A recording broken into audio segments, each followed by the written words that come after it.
All right. Hello again, Avengers, and welcome to another exciting daily vlog. This is daily vlog number 150, guys. 100. This is my sesquicentennial vlog. That's just pretty impressive. So, today, I want to tell you a story. Because my brain is just a Swiss cheese, I cannot remember what job it was that this happened at, but I remember this particular phrase implicitly. I was working a job that I can't remember which one it was, and we had a manager there that whenever they would do something, they would go, well, this is what good managers do. So, and they would use that to justify all their decisions. There were two issues with that. One, most of the things that they said good managers did, they didn't do. Two, that is a remarkably bad justification for doing anything. And the reason I wanted to talk about that on this channel is I recently read an RPG horror story where people were complaining about the Mercer effect. If you're not familiar with the Mercer effect, it's effectively a made-up problem, by the way. As much as people claim that this is a real thing, it is unbelievably rare, significantly more rare than you would think it is by just reading things like r/RPG horror stories and going on Reddit. But it's basically where players show up to the table that their only interaction with D&D has been Critical Role, and so they assume that their DM is going to be Matt Mercer. And it makes it very, very difficult for DMs in general because you can't live up to Matt Mercer. First of all, Matt Mercer can't live up to Matt Mercer because he's been deified in a way that is impossible to live up to. Second of all, Matt Mercer is a professional actor. I think a lot of people just don't understand that acting is incredibly hard and requires a ton of training and practice to be as good as Matt Mercer. Now, there's some people that are just naturally talented actors. Yes, they're extremely rare, and even people with natural skill or natural talent still require training to take that natural talent and turn it into something that can be used on like a movie set where you will be asked to do the same scene 6 or 7 times in a row and give a different version every single time of that same exact scene. Or if we translate it to Broadway, you have the exact opposite problem. You are expected to give the same exact performance 8 days a week or 8 times a week. Sometimes multiple times a day, and you have to do it in these like 2.5 to 3 hour blocks where you're running around like crazy and things are happening. It is an extremely hard skill to learn. So no, you're not going to be Matt Mercer. However, the Mercer effect is massively overblown, and it's mostly people. It's mostly an excuse for people to bitch about Critical Role because they're frustrated that Critical Role is super successful and they aren't. So I'm going to say right now, the Matt Mercer effect that people claim is real is not. It's just disgruntled DMs that are upset that they're getting called out for either they're being called out for being bad DMs or they're just frustrated that Critical Role is popular and they're not.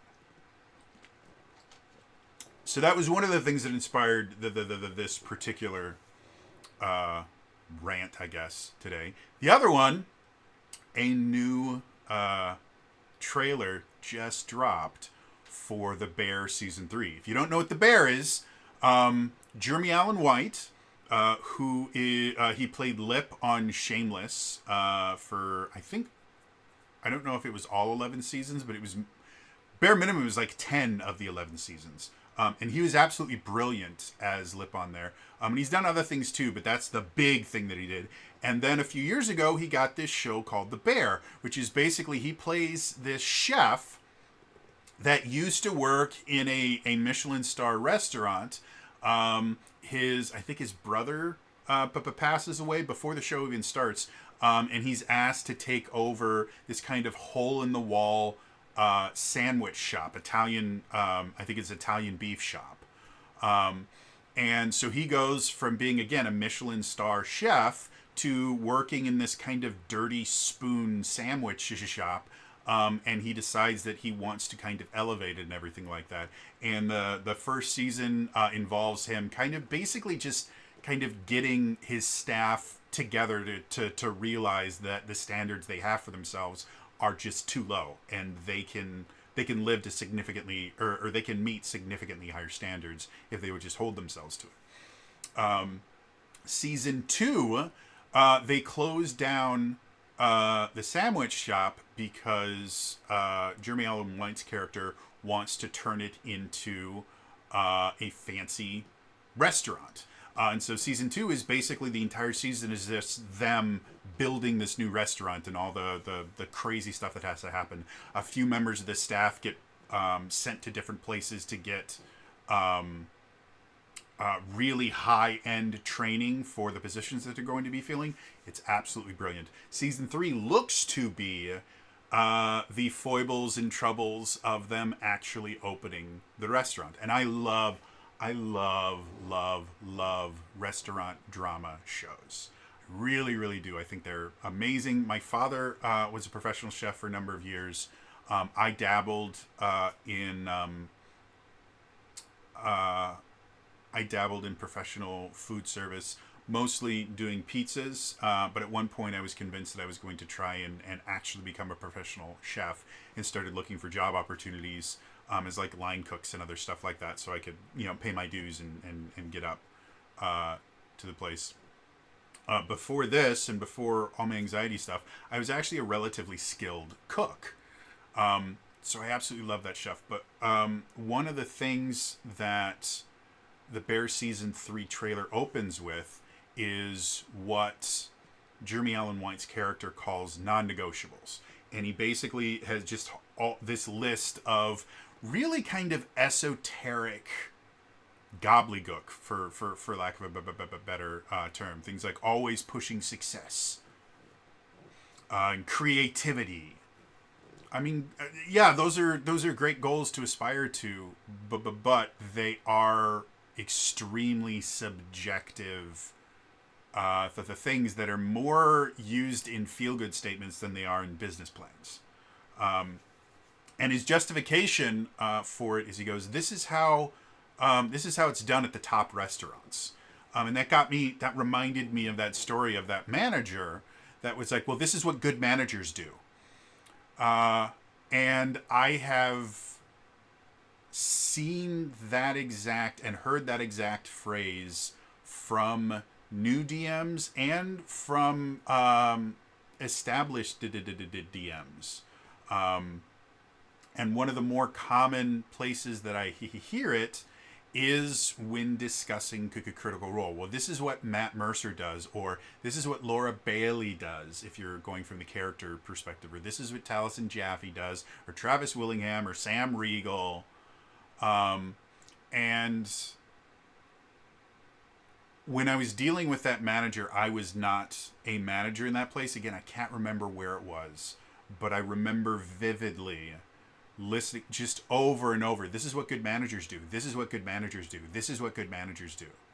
And if your approach to being a game master or a dungeon master is, I'm going to do what good dungeon masters do, you are going to fail every single time. And this is true about most career fields. If you get into management and you go, well, I'm going to do what good managers do, you're going to fail.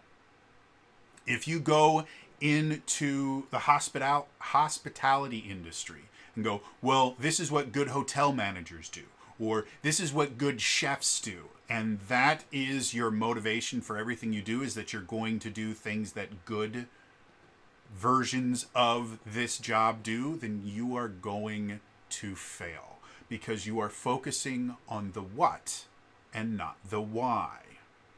I've said this before. I have a bunch of rules for training, and one of my most important rules is the why is more important than the what. What that means is it's significantly more important when you are training someone to teach them the reason why you do things the way that you do than it is for you to ensure that they're doing it the exact proper way. And the reason behind that is if your process is actually a good process, telling your employees why the process is the way it is only going to make them better. If it is a bad process, they're going to poke holes in it incessantly. And either you're going to be forced to turn it into a good process, or all of your associates are going to quit on you and you're going to go out of business, and the problem solves itself at that point. You are no longer teaching a bad process because you don't have people to teach it to. So when you look at people, it's like, well, this is what good GMs do. What they're looking at is the end result. They're looking at the actions that GM took in a certain situation. Well, I've worked really, really hard on my ability to create different voices and things like that, because that's what good GMs do. Matt Mercer does that. He's a good GM, and so that's why. You want to know why Matt Mercer uses all those funny voices and things like that? Because he's a professional voice actor, and that's what he does for a living.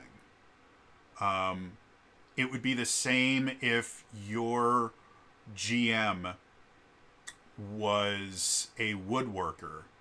And so instead of you guys playing on like a card table or a dinner table, your GM went and actually carved and built a custom D&D table for you guys to play on. Does that mean that if you want to be a good GM, that you have to carve and create your own table? No, that's what this particular imaginary GM does for a living. It is a second nature thing to him or her or them. And it's not them massively changing how they exist simply because they've decided that's what good GMs do. It's the same thing. Like I've got a buddy of mine who, when he runs the D&D, he has like all the Dwarven Forge stuff, and I believe he also custom makes pieces as well. I'm not 100% certain on that. Jared, if you're watching this, feel free to correct me. But he has all this really amazing custom terrain, and so on a fairly regular basis, he creates unbelievably amazing. You can't even really call them maps. He creates sets, like full-blown sets to play D&D on. And they look amazing. Does that mean that if you want to be a good... And everything I've heard, he's an amazing GM. I personally have not played with him. Or I have not played with him as my GM. I think... I can't actually remember right now. I'm relatively certain we've played together in D&D at least once. And I had him on a podcast with me a while back, years ago, where we talked about like homebrewing in D&D 5th edition. But I've got another buddy that's actually played at his table because they were in the same city for a while and everything like that. And everything I heard is he's amazing dungeon master. Does that mean in order to be a good dungeon master, I have to buy all of the Dwarven Forge stuff and build these amazing intricate sets? No, you don't. That is what he does because that's second nature to him. That's just a skill that he has. So when you're looking at doing anything, I'm mostly relating this to tabletop RPGs because that's what this channel is kind of centered around. But when you are trying to become proficient in a new job title, it is always a good idea to look at the masters to learn things from. But you can't just create your entire management style as, well, this is what someone else does. Yes, it's important to look at the masters and learn from them. And I've said as much in a lot of my videos. You should look at the things that Matt Mercer does and try to learn from them. You should look at the things that Chris Perkins does and try to learn from them. You should look at the things that Brennan Lee Mulligan does, or Matt Colville, or I mean, there's quite a few really, really talented, skilled GMs out there. All of these people, you 100% should try to learn from them. But you cannot create your own GMing style or management style or cooking style or acting style based on this is what other people do. You have to personalize it to your particular skill set. I do a lot of voices in my role playing because that is part of my skill set. For a while, when I was trying to be a working actor, I listed something like 20 different accents I could do, because that's what I wanted to be known for. I wanted to be kind of a Christian Bale style actor, where when I got into character, my voice would change. And it's something that I still do, even when I'm playing characters that I'm not trying to give them some kind of foreign accent or something. I will change my speech patterns. I will change the area, the resonance of my voice, maybe up or down, to just differentiate the character, because that's what I do naturally when I get into character, is I change things about myself so that I have this constant reminder that I'm not me, I am this character. And even in the situations where I'm technically playing a character that is myself, i.e. management, I still change a lot of things so that I have physical reminders that I'm not being me, I'm being this character. When I was in management, one of the things I would do, like I'm relatively calm and cool and collective, but when I was in management, I would change the way that I speak. I would raise my voice a little bit. I'd make a lot of eye contact, and this is what I would do in management. And it wasn't something that I ever really decided upon. It was just something that came naturally. And my associates reacted to it really, really well. And so that's just what I did. It wasn't that I was being a completely different person, but by changing a few mannerisms, standing a little bit taller, pushing my chest out a little bit, I was able to give the appearance of authority that I wanted to have. Whereas when I'm relaxing, I don't do that. This is really bad posture. But by the way, I used to have really great posture, and I just don't anymore. But this is how I look when I'm just kind of chilling with friends. Like I'm schlopped into this chair. I'm not doing things. But if I am educating or I'm training or anything like that, I look a little bit different. And it's a lot of people, even if I instantly switch, they'll realize that there's a change there, but they won't quite understand exactly the biggest difference, because they're not major differences. They're just, I relax my voice a little bit, I speak in a little bit lower register, there's a little more vocal fry in there. This is not the healthiest way in the world to speak or project, and if I do have to start projecting, I will change my voice a little bit. And you'll notice things like I'll raise my eyebrows so that the resonating chambers up here are easier to deal with. But yeah, so going back to this idea of that's what good managers do, or that's what good GMs do. I highly encourage people, if you want to learn a skill, start by watching masters and see what they do. But you cannot simply go, this is what a master did, so this is what I'm going to do, no matter what. Whether it is game mastering, whether it is cooking, management, martial arts, typing. You cannot simply look at the end result of what they're doing and copy the end result and think that you are somehow going to become a better GM because of that. It's just not going to work because you're copying the what and not the why. The things you should learn from Matt Mercer is the immense amount of preparation that he puts in and the immense amount of control he has over his own body, whether that is his voice, whether that is his physical expression, whether that's his posture. Watch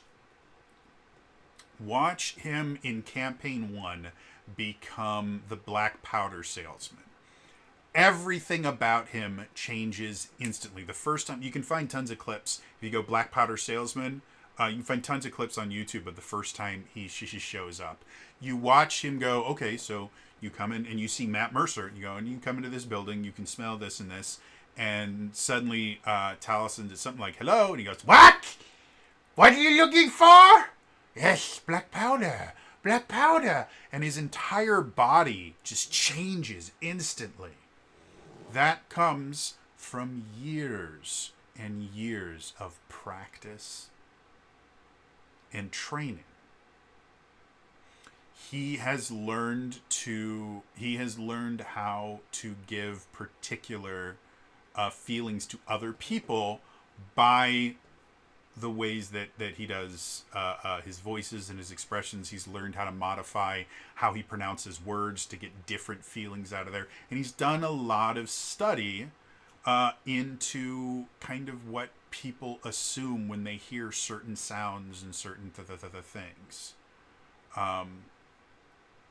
How much of that was, intentional, sitting down and actively trying to study, and how much of it was just him learning as he became a better actor, I couldn't tell you. I'm not even sure Matt could tell you. Again, from my own experiences in acting, you learn a lot of stuff that you really don't know where you learned it from. It just kind of seeps into your brain. So if you want to be more like Matt Mercer, don't focus on copying the black powder salesman accent. First of all, it's a rough accent to do. It's very abrasive on your throat, and if you do it poorly, you can lose your voice or cause permanent damage. However, the lesson you should take from him is look at the amount of prep work that he puts in, and particularly the amount of the places that he puts his prep work into. He's talked before about the idea that he writes down, little things about each NPC that he has prepped so that he can remember. If I was to do things like that, I would probably have a much easier time bringing NPCs back than I do right now. I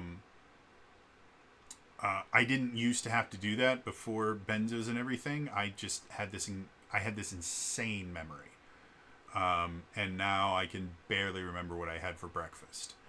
But yeah, so if you want to learn from the masters, yes, 100% you should learn from the masters, because you need to look at the why, not the what. If you look at Chris Perkins does modify his voice on a fairly regular basis when he's running characters, but he's not Matt Mercer. You can always tell it's Chris Perkins voicing a character. He might put on a different accent or something like that, but the actual kind of timbre of his voice never really changes that much. He might raise the pitch or lower the pitch, maybe put some gravel in there, but that's really the extent of it, because that's not how Chris Perkins creates his different characters. Chris Perkins is much more about interacting with the players themselves and painting these really interesting word pictures. And it goes back to his strengths.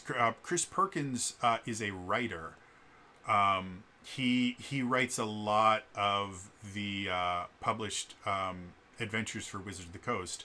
I sincerely doubt he writes them entirely by himself, but he's been a part of a lot of the best D&D content that's been written in a long time, since he started working for D&D.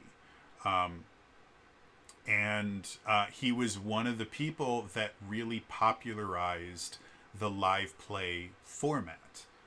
Acquisitions Incorporated predates Critical Role by like 6 or 7 years, something like that.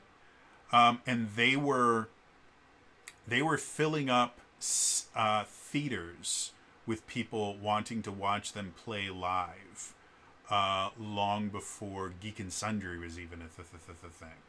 Like they're one of the reasons the live play format exists. And Chris Perkins isn't Matt Mercer, and he will never attempt to be Matt Mercer because he has a different skill set. Same thing is true about Matt Colville, though I haven't watched him DM anywhere near as much as a lot of other people, or Brennan Lee Mulligan, or Mark Humes. Like all of these people, Itme JP, all these people are brilliant dungeon masters, but they're all not Matt Mercer, and they're not trying to be Matt Mercer. And you shouldn't either. Don't compare yourself to him. Don't compare yourself to Mark Humes. Don't compare yourself to Chris Perkins or anything like that. It is always a good idea to look at these people and see what you can learn from them. See what aspects of their DMing fit your individual style. And also, find out what your individual style is. Find out what your skills are. From a management perspective, my management style is I am a delegator. I am extremely good at delegating, and the reason I'm so good at delegating is I am a trainer. Like the Trainer Jody name that I use everywhere has nothing to do with Pokemon. I like Pokemon, don't get me wrong, it has nothing to do with Pokemon. I was a professional trainer, and when I was allowed to write my own training plans and enact my own training programs, the businesses that I worked for were exceptional. I saw unbelievable growth and sustainability that just simply didn't exist once I left.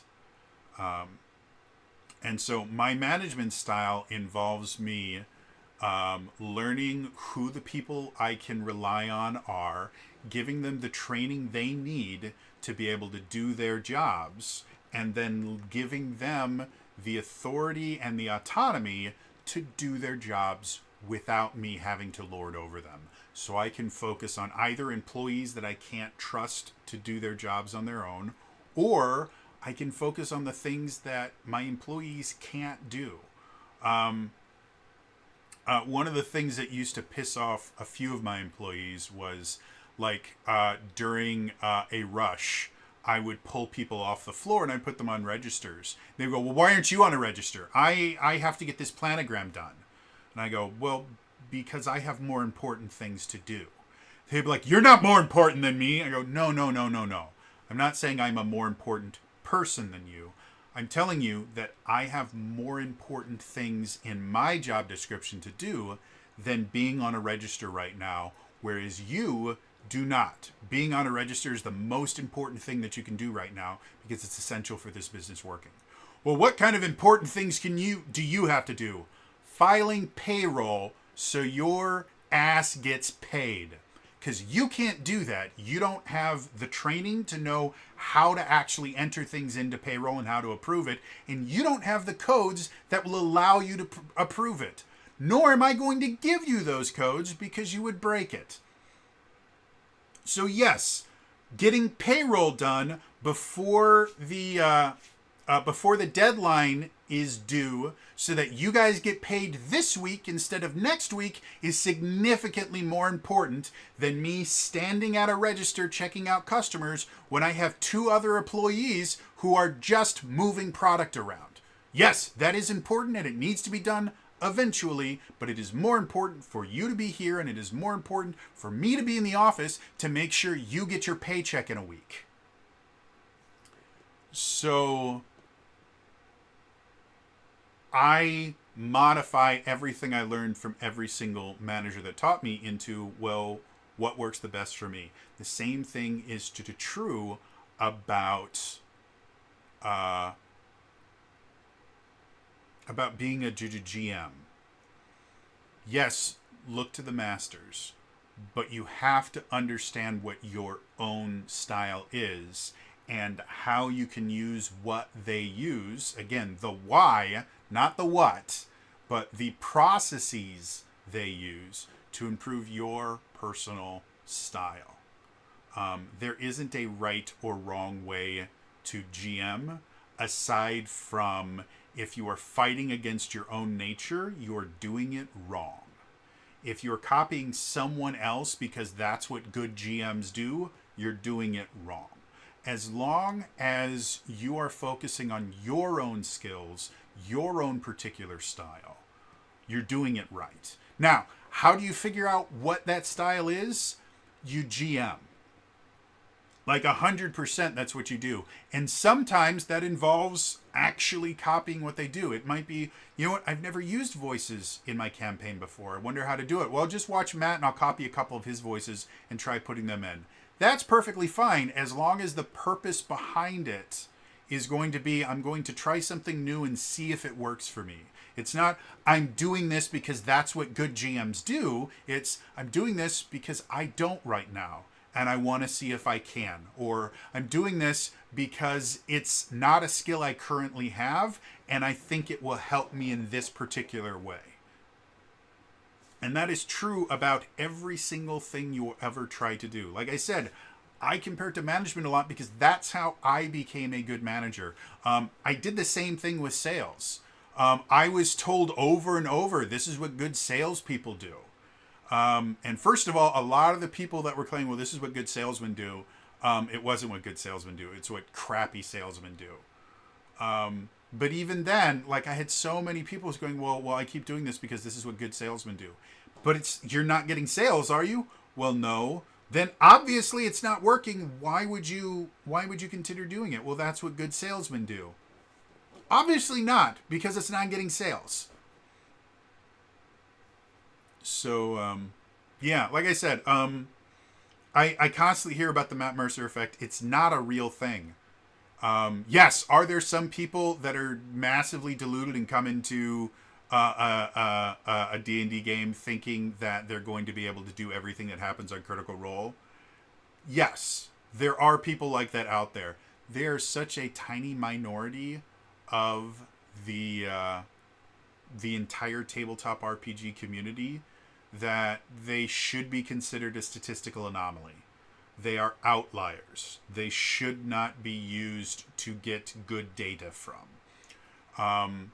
The vast majority of people that complain about the Matt Mercer effect simply just don't like Critical Role and they want to blame him for it.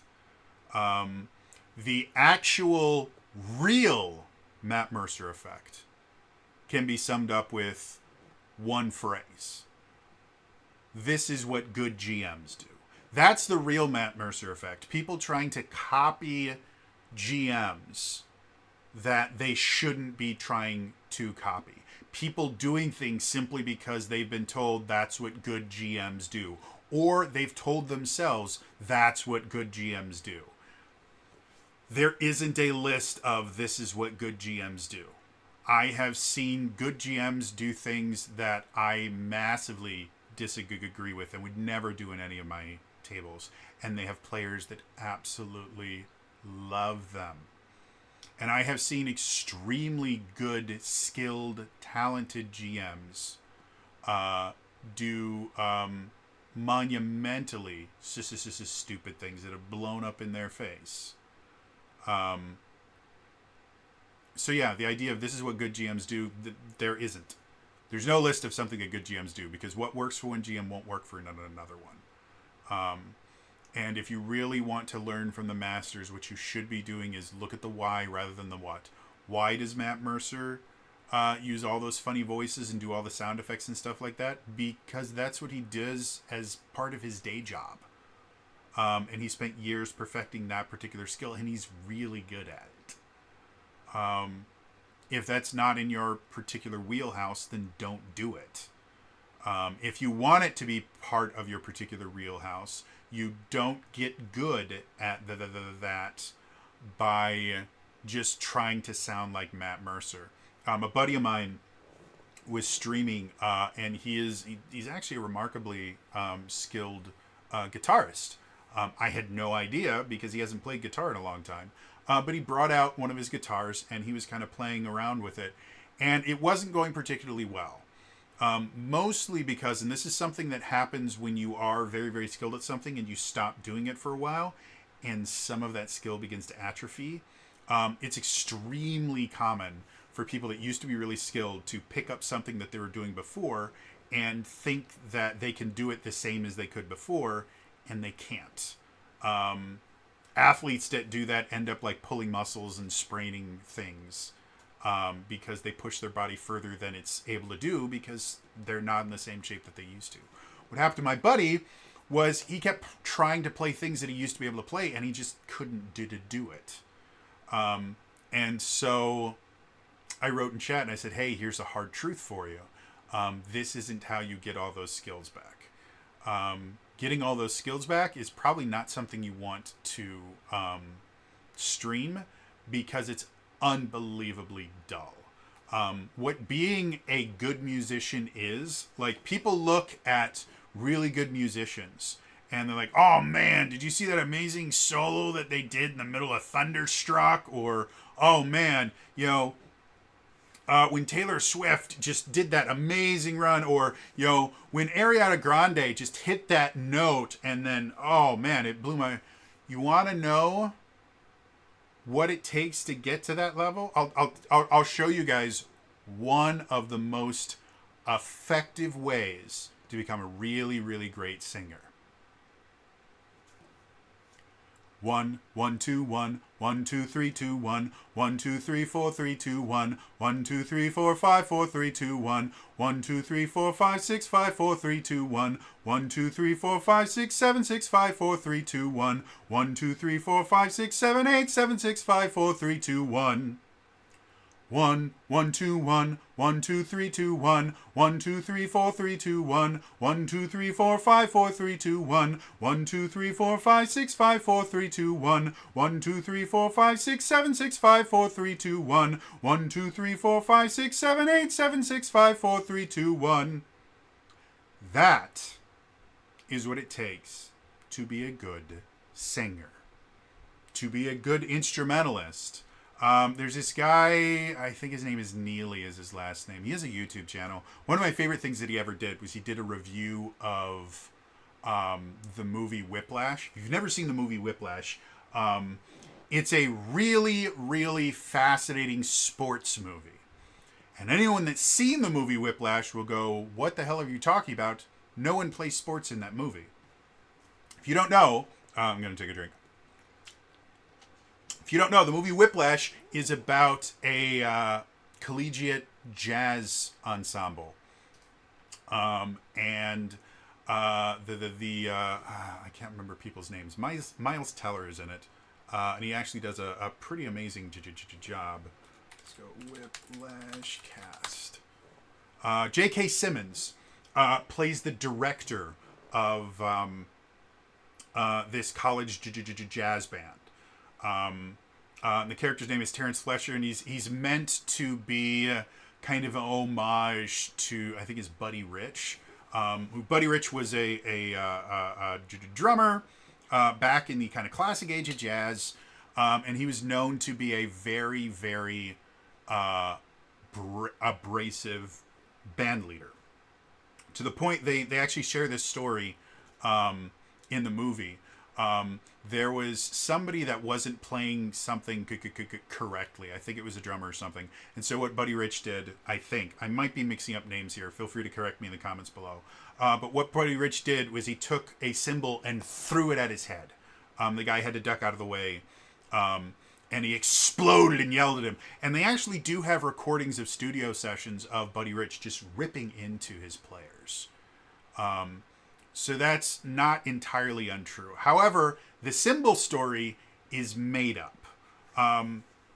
They've talked to people that actually played with Buddy Rich, and one person has been able to corroborate. There was an instance where Buddy Rich was upset with, I believe it was a drummer or someone in the band that wasn't playing things right. And so he took a cymbal and he dropped it on the ground. because it's very, very loud, and then proceeded to chew the guy out. That is a real thing. However, the idea of throwing a cymbal at someone, first of all, cymbals are large pieces of round, thin metal that are, they're not technically super sharp, but when you throw a round piece of metal at someone and add some spin to it, like throwing it like a frisbee, you can cut and or kill people. Like, they're still thin enough that they can hurt you. You're not going to like run your finger around the side of a cymbal and cut it or something like that. Give it a little bit of force and it'll break skin real easy. So going back to the movie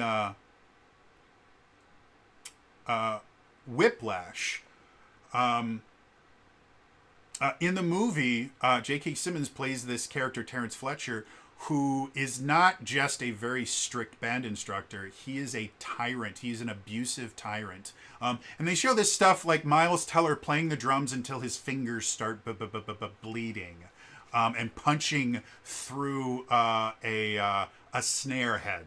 If you're not familiar with those two words, a snare refers to a snare drum. That's the drum that has that kind of bright. It's a snare. It's because there's a little band of chains on the bottom of it that rattle and give it that kind of sharp sound. And the head is the top part that you hit with the drumsticks. I don't know anyone that can punch through a snare head when they're sitting down. It's unbelievably difficult, but they have a scene like that and punch through it like paper. So anyway, this entire movie is about Miles Teller, trying to, impress his teacher enough to be in there and all the struggle and everything. And like I said, he bleeds while he's playing and his hands are all taped up because of all the cuts he gets. That's not how collegiate jazz bands work. I was in a college jazz band. We were remarkably good. We had an unbelievably skilled director named Rick Kirby, who has written tons of jazz songs that are played all over the country. He is absolutely brilliant. He's one of my favorite people in the world I've ever had the chance to play for. He never yelled at us once. I don't think I ever heard him raise his voice unless he was telling a joke. And Adam Neely, that's his name, Adam Neely, does this review, and he basically goes, there's some things that they get right about jazz. Things like calling trombones bones. Like that's what you go, oh, you're a bone player. And there's an emphasis on it, or counting. When you count off something, specifically in jazz, you don't go 1, 2, 3, 4. It's 2, 3, 4. You always pronounce one as technically very similar to the French, the French word for one, which is very nasally. It's just how you do it. It's 2, 3, 4. And that's how jazz works. So there are things that they got wrong, but there were so many things that they got wrong, and probably the biggest of which is this jazz band. Like they said that they would go to all these competitions. College jazz bands don't go to quote unquote jazz competitions. There are jazz competitions. There are a few jazz bands that go there. Generally, what college jazz bands do is they go out gigging, which is basically they find a spot that they can play, preferably that they can get paid somehow to play, or at least they don't have to pay there to play, and then they play music. Like that's what jazz bands do. So what it was is Whiplash is a movie about a sports team, and the sport that they're playing is band. But it's not how a real band, like if a drummer played so hard that he made his hands bleed, you are literally damaging your instrument at that point. It's remarkably stupid to do. Because it will affect your ability to play for the rest of your life. If you do enough damage to your hands that you are literally opening wounds on them and bleeding on your drum set, then you have done major damage to very delicate parts of your body. And being a good drummer requires you to have incredible manual dexterity. because a lot of the fills and other kind of strange rolls and stuff that you can do as a drummer, and then using different things like switching from sticks to stick bundles to brushes. All of those things are going to change how you have to hold them, how do you have to use them. And if you have all these calluses and scars on your hands, and possibly even more structural damage, because if you're doing that much that you're ripping skin, you're probably damaging your joints as well. You're never going to be able to play 2 and 3 hour sets if halfway through you're covered in blood. So anyway, Adam Neely put a video out where I think he time-lapsed it, but he showed himself practicing, and he spent, it was somewhere between like 4 and 8 hours practicing, and the only thing that he did was scales up and down over and over and over again. He would do major scales, minor scales, and then chromatic scales. And that was hours upon hours of practice, and that's what it takes to be really skilled at something. It's not playing through songs and sounding really cool. It's playing the same measure 20 times in a row until you get it perfectly. It's rehearsing the same 3 bars with the same 5 people 100 times so that all of you articulate the exact same way every single time. And so that they can't tell that there's 5 different instruments playing with 5 different people playing them. It just sounds like one glorious chorus. That is what it takes to become a master. It's not the fun of, I'm going to, perform in front of a lot of people. It's sitting by yourself, practicing the same thing over and over and over again, and noticing how it changes. So if you want to be a Matt Mercer style DM that uses all these different accents, you get to sit. Thank you, phone. You get to sit by yourself. Nowadays, what's significantly more common is you sit by yourself in front of a computer and you just repeat lines over and over again, spoken by someone that has the accent that you want to mimic. And you spend hours upon hours doing this over and over and over and over. And once you get their words down, you start adding your own words and try to make them sound like what that person sounded like. And you do this for hours over and over and over again. And after you do that for dozens, if not hundreds of hours, you eventually learn how to do it faster.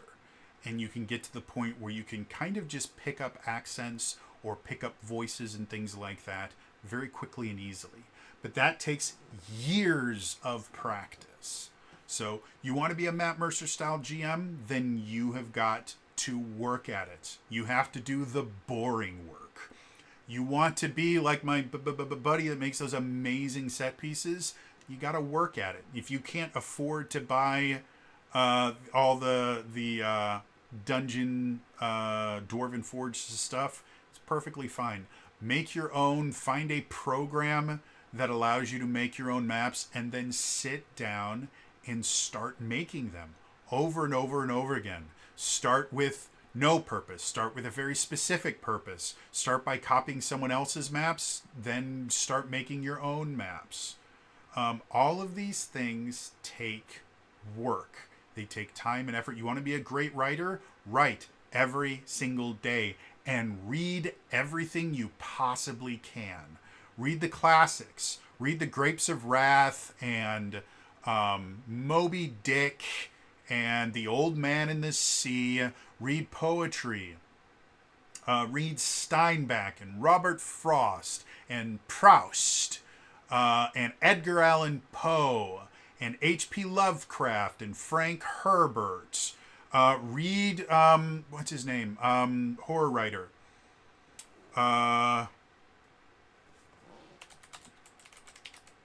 Stephen King, that's his name. Read Stephen King and Troy Denning and anyone you possibly can. Just read and read and read and read and read, and then start writing. Start by copying their writing. Then start by making your own writing and start finding your own voice. You want to be a better narrator? Read out loud. Pick up Lewis Carroll. Pick up... because it's public domain now. Pick up Alice in Wonderland and read that damn thing out loud. Or here's another one. I'll do it for you right now.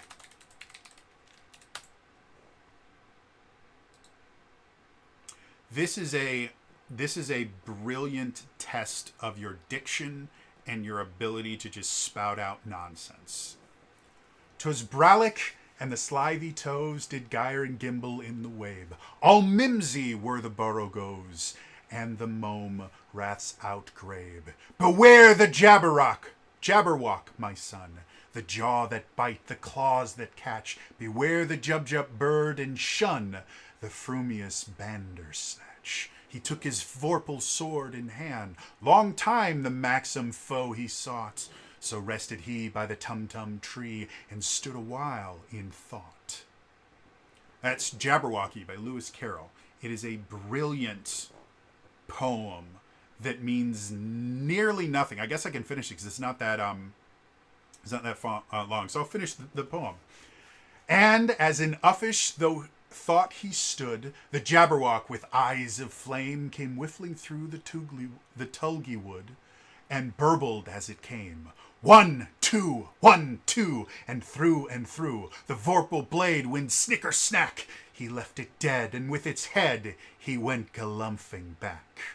And hast thou slain the Jabberwock? Come to my arms, my beamish boy. O frabjous Calloo, Calais, he chortled in his joy. 'Twas brallig and the slithy toes did gyre and gimble in the wabe. All mimsy were the borogoves, and the moanraths outgrabe. It's nonsense. It has so many weird made-up words. But if you really want to get good at saying fantasy nonsense, get good at reading Jabberwocky by Lewis Carroll. It is a brilliant poem. Lewis Carroll, brilliant author. Alice in Wonderland is a phenomenal book in and of itself. But yeah, these are the things, they're not fun. Saying those words over and over and over again until they feel normal in your mouth is boring. I read that poem once. Once is kind of fun, but doing this over and over and over again. 'Twas bralic and the slithy toes did gyre and gimble in the wabe. All mimsy were the borogoves, and the moanraths outgrabe. 'Twas brillig and the slithy toes did gyre and gimble in the wabe. 'Twas brillig and the slithy toes did gyre and gimble in the wabe. 'Twas brillig and the slithy toes did gyre and gimble in the wabe. All mimsy were the borogoves, and the moanraths outgrabe. All mimsy were the borogoves, and the moanraths outgrabe. And the moanraths outgrabe. And the moanraths outgrabe. And the moanraths outgrabe. And the moanraths outgrabe. And the moanraths outgrabe. All mimsy were the borogoves, and the moanraths outgrabe. Unbelievably boring to do that. And that was nowhere near long enough for me to learn that, especially with my damn fucking stutter. I probably would need to spend the next 20 minutes on that particular paragraph alone to get to the point where I would feel comfortable for a public performance. That's what being that's what it takes to become a skilled master. Is doing the boring stuff. Rehearsal is not playing songs. Rehearsal is playing little bits of songs ad nauseum until you can't get them wrong. Becoming a good dungeon master requires you, first of all, dungeon mastering a lot, and failing a lot, and trying new things a lot, and constantly pushing yourself to do things that you haven't done before. And it does not involve doing what good GMs do. Don't get locked into the idea of this is what a good GM is. They don't exist. There isn't a list of this is what good GMs do. Aside from the idea of good GMs learn what their skills are and lean into them. That's all it is. Anyway, I thought this was an interesting topic. Again, especially since I hate when people talk about the Matt Mercer effect, because the real Matt Mercer effect is this is what good GMs do. The fake one where there are these imaginary players that are going to show up your table and then yell at you because you won't let them act like Jester and you don't sound like Matt Mercer. Those people, frankly, they technically exist. They're so rare and insignificant. And in general, all it takes is kind of going, hey, I understand that you like Critical Role. This isn't Critical Role, but it's still a ton of fun, and we would love to have you here. So why don't we just try and make our own stuff instead of trying to do what someone else has already done? Like, that's generally the only conversation you need to have, and that will cure the vast majority of the issues. So, anyway, that's all for me today. I will see you guys next time. All right, bye bye.